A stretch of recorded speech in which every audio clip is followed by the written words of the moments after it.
સંખ્યાઓના સરવાળા આધારિત પૂછાતા પ્રશ્નમાં ક્વેશ્ચન નંબર 6, જેમાં આપણને ક્રમિક બેકી સંખ્યાઓનો વર્ગનો સરવાળો પૂછેલો છે। જ્યારે પણ આવો પ્રશ્ન પૂછાય ત્યારે તમારે જોવાનું છેલ્લું પદ શું છે, 60।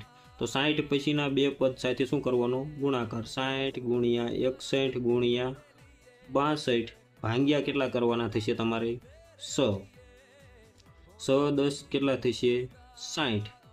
61 ગુણ્યા 62 ગુણ્યા 10 એટલે 61 ગુણ્યા 62 એટલે કેટલા થશે, 61 નો વર્ગ વત્તા 61, અથવા તો આપણે ગુણાકાર કરી નાખીએ 62 ગુણ્યા 61, એકમ 0, 6 દુ 12 વધીએ 1, 6 6 37 ને 1 37, 62 2 6 ને 2 8 7 3782 એને ગુણ્યા કેટલા કરવાના થશે, 10। એટલે આપણો અહીંયા રાઈટ આન્સર શું થશે, 3000 એટલે 37 82 અને 1 0 એટલે કે 37820।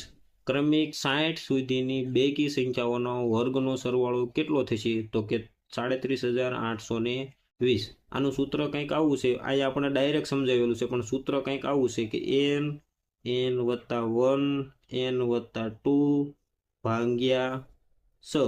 એકી સંખ્યા હોય કે બેકી સંખ્યા હોય બંનેમાં આપણો આ સૂત્રથી ઉપયોગ થશે।